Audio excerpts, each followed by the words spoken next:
There was a time when I believed every part of me belonged behind a locked door, not because I was hiding, not because I was afraid, but because I had learned that people rarely see what is actually in front of them. They see reflections of themselves, expectations, assumptions, stories they started writing long before they ever met you. So I stopped trying to explain. I stopped correcting people. I let them believe whatever version of me helped them sleep at night. It was easier that way. There is a strange kind of peace that comes from being misunderstood on purpose. No expectations, no obligations, no pressure to become the person someone imagined you to be. You simply exist, quietly, untouched. For years, that silence became my language. It wasn't empty. It was full of observations nobody asked for, questions nobody noticed, and thoughts that stretched far beyond ordinary conversations. People often mistake quietness for simplicity. They assume silence means there's nothing happening. But the loudest places I've ever known have existed entirely inside my own mind. Entire worlds built from moments no one else remembered. Entire conversations replayed until they revealed meanings they never intended to carry. I became comfortable living there, comfortable enough that I stopped expecting anyone to understand. Then something changed. Not suddenly. Nothing meaningful ever begins with a dramatic entrance.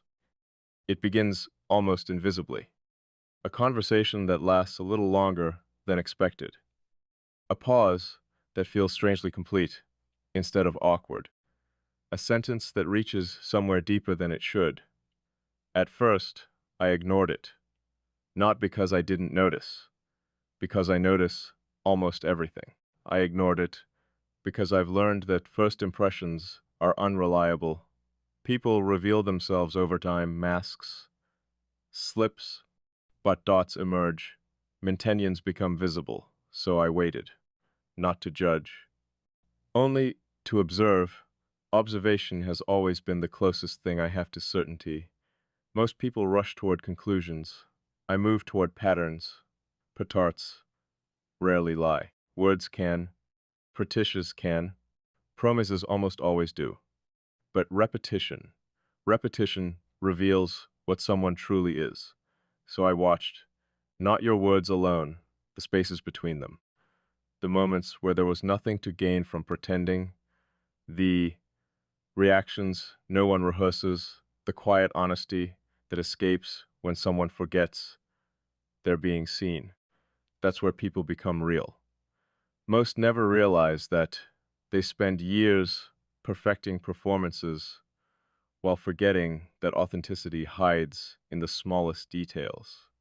A delayed response, a hesitation before answering, the softness in someone's voice when they're no longer trying to impress anyone. Those are the moments that matter. Those are the moments I remember. And somehow, you kept matching them, not perfectly. Perfect things don't exist, but consistently enough that I stopped believing it was coincidence. You weren't trying to convince me of anything. You weren't asking for approval. You weren't forcing closeness. You simply remained yourself. Again, and again, and again. Consistency has a strange effect.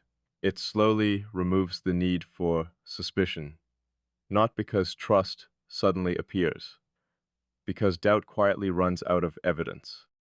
I didn't notice the exact day it happened. There wasn't one. It happened the way dawn arrives, not in a single instant, but gradually enough that darkness realizes too late it has already disappeared. One day I found myself expecting your honesty before you spoke, not because I knew what you would say, because I knew how you would arrive at it. There's a difference. Anyone can predict words. Understanding someone's way of thinking is something else entirely. It's like recognizing the shape of a river before seeing the water. The current always follows its nature. People do too. Most hide it. Some lose it. A few never abandon it. Those are the rare ones, the people whose inner structure remains intact, even when life keeps trying to reshape them. I've met intelligent people. I've met kind people. I've met people who could speak beautifully for hours without saying anything worth remembering. But very few carried coherence. Very few remained the same person when no one was watching. That kind of integrity isn't loud. It doesn't introduce itself. It simply exists, steady, almost invisible, until someone who has spent years searching for it finally notices. And once you notice, everything else begins to feel strangely temporary, not less valuable, just less complete. That's when I started questioning something I thought I'd already answered years ago. What if distance was never protecting me? What if it was only protecting the version of me that expected disappointment? That thought stayed with me longer than I wanted. Not, not because it frightened me, because it made sense. And truth has a habit of lingering long after comfort has left the room. For the first time in a long while, I wasn't asking whether someone understood me. I was asking something far more difficult. What happens when I stop assuming they never will? That question didn't demand an answer. It demanded honesty, and honesty has a cost. Because once you admit something has changed inside you, you inherit the responsibility of deciding what comes next. I wasn't ready for that, or at least, I kept telling myself I wasn't. But the mind has an interesting way of exposing its own contradictions. If you're truly unprepared, you avoid the subject. You distract yourself. You move away. I did none of those things. Instead, AB kept returning, not out of habit, not out of curiosity, because some quiet part of me had already begun building a future around possibilities I hadn't admitted aloud, and that realization was impossible to ignore. For someone who spent years believing every meaningful distance could be measured, AB had somehow reached a place where distance no longer explained anything. It simply existed. And somehow, it wasn't enough anymore. I kept telling myself that nothing had really changed. The routines were still there, the same mornings, the same responsibilities, the same conversations that began and ended without leaving a mark. From the outside, everything appeared exactly as it had always been. But appearances have never impressed me. They're efficient, they're convincing, they're almost never complete. The real shifts happen beneath the surface, where nothing announces itself. They begin as small adjustments. A question you didn't use to ask yourself, a thought that returns more often than it should, a moment of stillness that somehow feels larger than the entire day surrounding it. At first, I dismissed those moments. I gave them ordinary explanations: fatigue, curiosity, coincidence. Anything that allowed me to preserve the architecture I'd spent years constructing. Because once you accept that your inner world is changing, you also have to accept that the person living inside it is changing too. That realization isn't dramatic. It's quiet, almost disappointingly quiet. There are no alarms, no unmistakable signs. Just the gradual understanding that the map you've trusted for so long no longer describes the territory you're standing in. I've always admired certainty, not the kind people perform, the real kind, the kind that doesn't need defending, because it isn't trying to convince anyone. I thought I possessed that certainty. I thought I knew exactly who I was, exactly how I worked, exactly where my limits began and ended. Then I noticed something strange.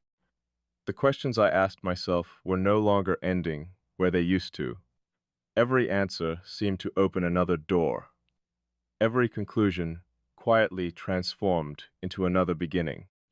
It wasn't confusion, it was expansion. And expansion is difficult because it refuses to ask permission. It simply keeps unfolding until the version of yourself that once felt complete begins to feel unfinished. I resisted that feeling longer than I'd like to admit. Not because I feared becoming someone new, because I respected the person I'd already become. You don't spend years building an inner foundation without wanting to protect it. Every lesson had cost something. Every boundary had been earned. Every silence had served a purpose. So when something arrived that didn't fit into those carefully arranged pieces, my first instinct wasn't acceptance. It was examination. I looked for flaws, for inconsistencies, for hidden motives, not because I expected to find them, because I needed to know whether my instincts were still reliable. The more closely I looked, the less there was to dismantle. That unsettled me. We're taught that certainty comes from discovering answers. Sometimes certainty comes from failing to discover reasons to doubt. Those are two very different experiences. One fills you with confidence. The other leaves you standing in front of a truth you didn't plan to encounter. There were moments I almost stepped away, not physically, mentally.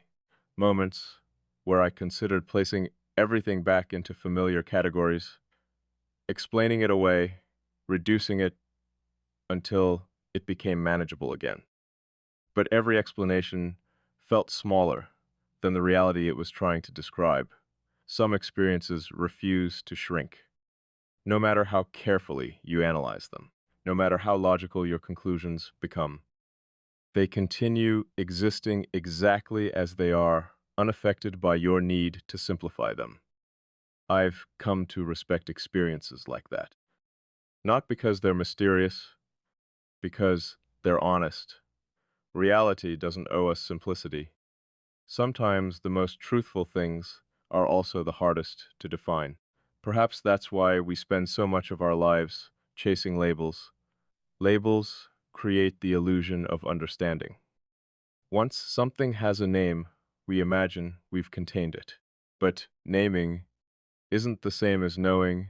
A word can describe the outline of something without ever touching its essence. I wasn't searching for another label. I was searching for accuracy. Accuracy asks much more from us. It demands patience, attention, the willingness to admit when our previous understanding was incomplete. That kind of honesty is uncomfortable.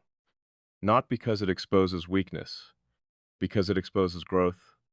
Growth has an unusual way of challenging the identity we've become attached to. We don't just fear losing people. Sometimes we fear losing the version of ourselves that made sense before everything changed. I think that's where I found myself, standing between two versions of the same life. One built entirely on certainty, the other built on discovery. Neither felt wrong. One simply felt finished. The other was still becoming. For the first time, I realized that becoming isn't something reserved for youth. It doesn't end once you've decided who you are. If anything, it begins again. Every time life introduces a truth your old identity cannot fully contain. Maybe that's why some people stop growing. Not because they lose the ability, because they mistake stability for completion. Completion. Completion is comforting. Growth is demanding. Growth asks you to release conclusions that once protected you. It asks you to become a stranger to your own expectations.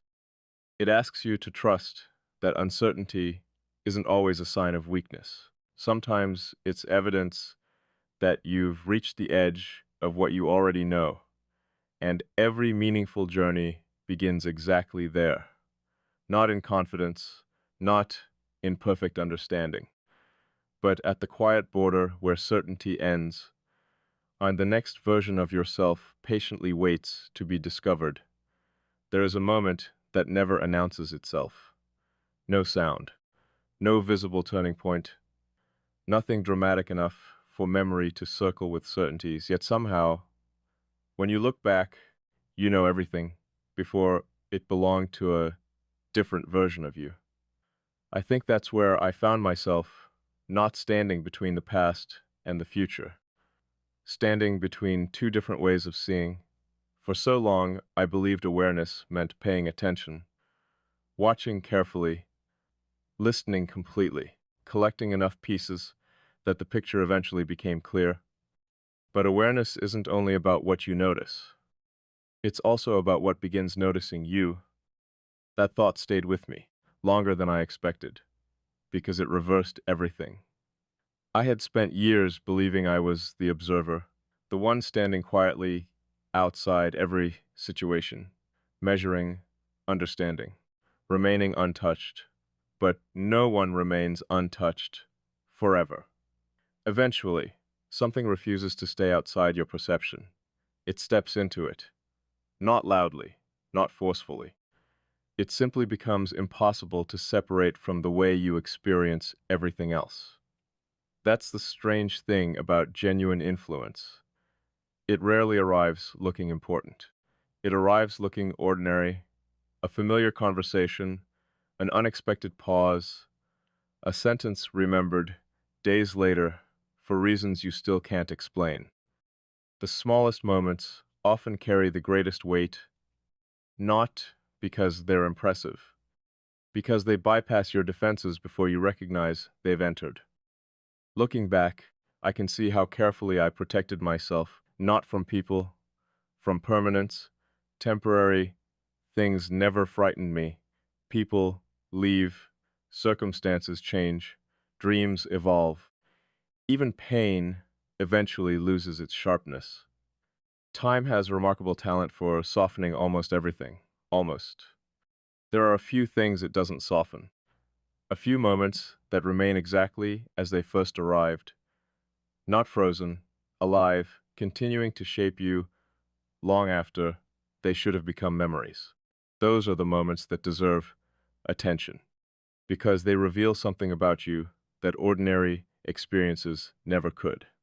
I used to think strength meant remaining unchanged, holding the same beliefs, protecting the same structure, never allowing anything to move foundations built through years of careful thought. Now, I'm not so sure. Perhaps real strength isn't refusing change. Perhaps it's recognizing which changes deserve to stay. Anyone can resist. Resistance is simple. It asks almost nothing except endurance. Acceptance is different. Acceptance requires discernment. It requires enough confidence in yourself to admit that another truth has entered your life without feeling like your own truth has been threatened. That isn't weakness, it's maturity, and maturity has a quiet voice. It doesn't celebrate itself, it doesn't demand recognition, it simply changes the way you respond. I've noticed that in myself. My reactions have become slower, not hesitant, intentional. There was a time when every answer had to arrive quickly. Every opinion had to be complete before it was spoken. Every uncertainty felt like a flaw waiting to be corrected.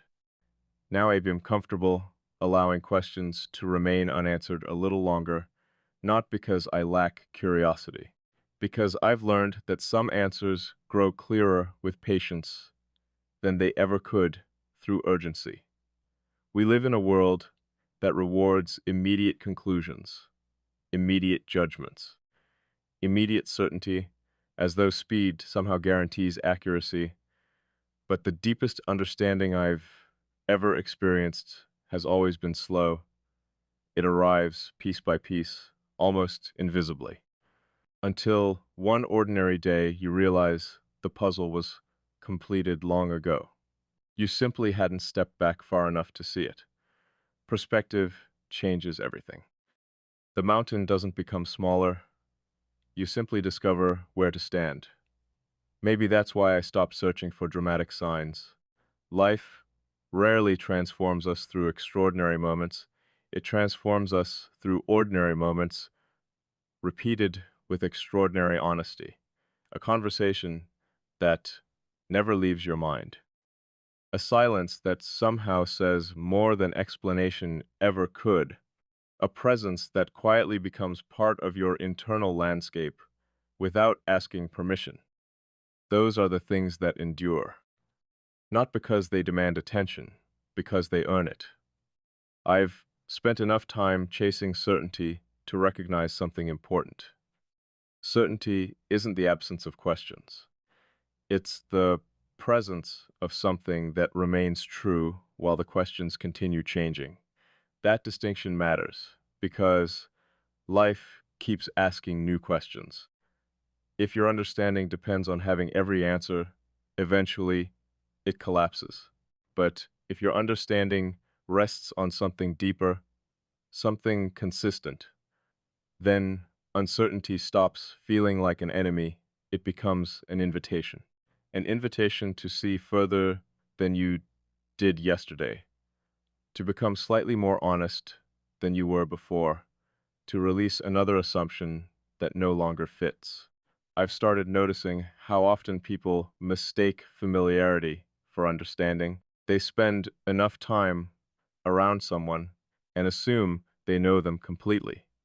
But proximity isn't perception.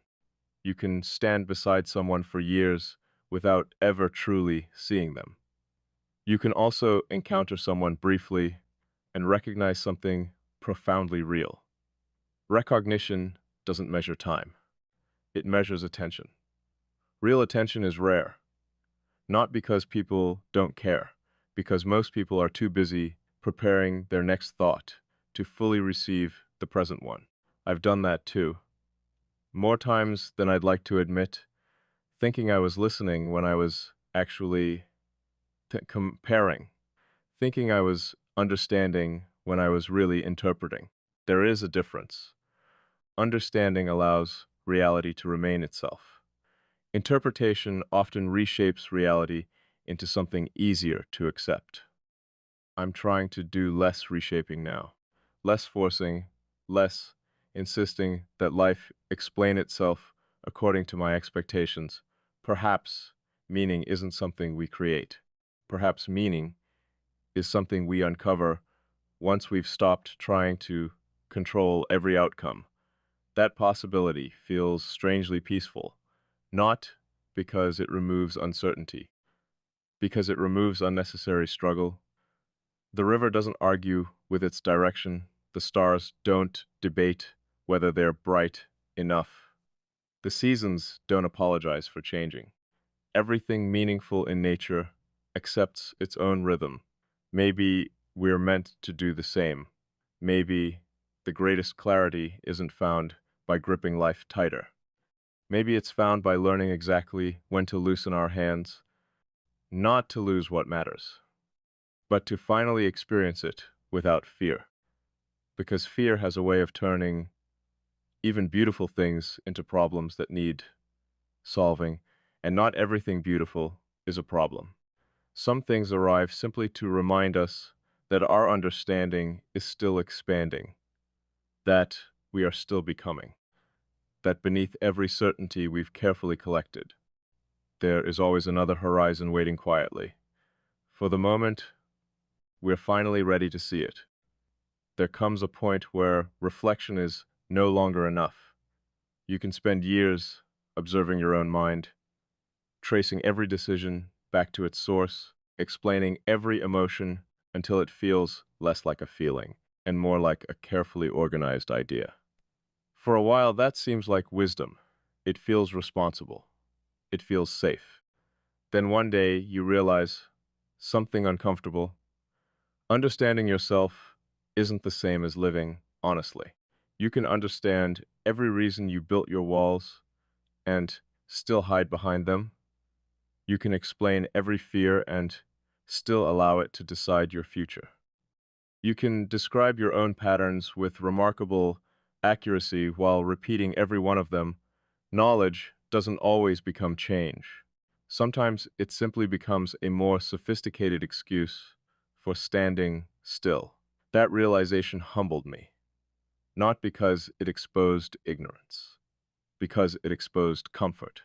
I had become comfortable analyzing life instead of participating in it, comfortable describing possibilities instead of allowing them to become reality. There is a subtle difference between protecting your peace and protecting your fear. From a distance, they look almost identical. Both create boundaries. Both encourage caution.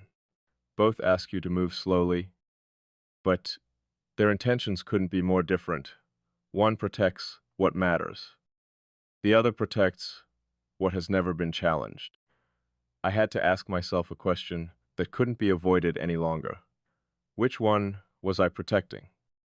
The answer didn't arrive immediately. It unfolded through ordinary moments.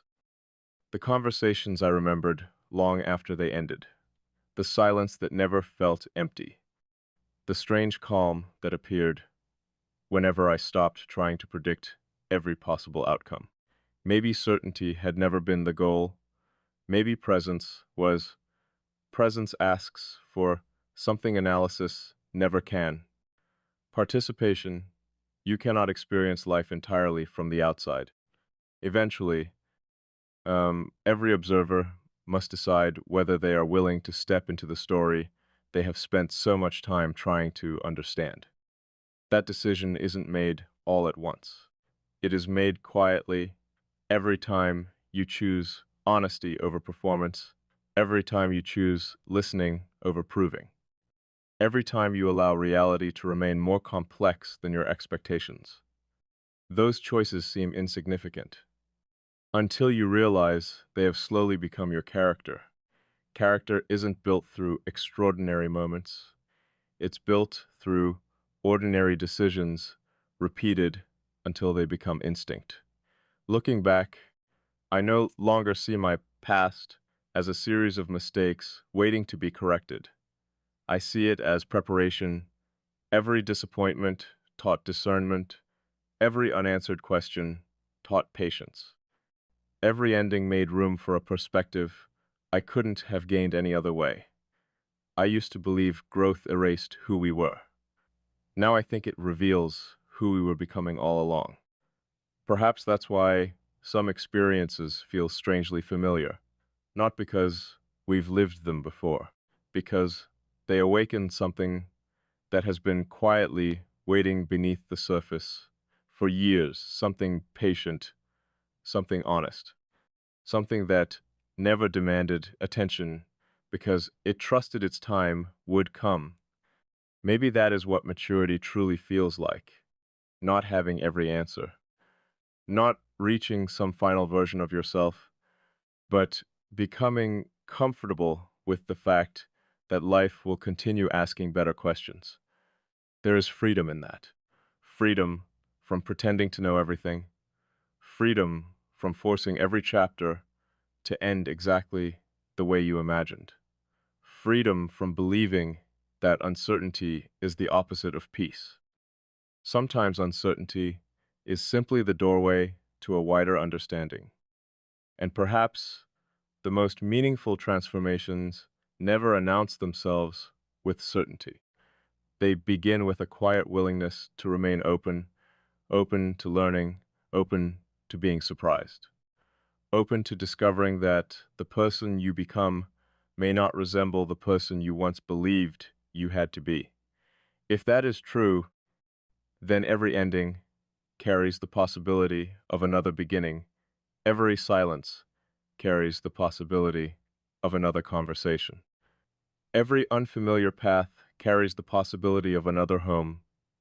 The future has never belonged to the version of us that already knows everything. It belongs to the version willing to keep learning. So I don't see this as an ending anymore. I see it as a threshold, a place where understanding becomes action, where reflection becomes intention, where awareness becomes responsibility. because eventually every truth we discover asks the same question. Now that you can see differently, how will you choose to live? I don't think the answer arrives in a single sentence. I think it arrives in the life that follows. One choice, one conversation, one quiet act of courage at a time. And perhaps that is enough. Perhaps meaning was never hidden inside extraordinary moments. Perhaps it was always waiting inside the ordinary ones, patiently asking us to notice. If that's true, then every step forward matters. Every honest word matters. Every moment we choose authenticity over fear matters, not because the world immediately changes, but because we do. And sometimes the smallest shift within a single mind becomes the beginning of a completely different life.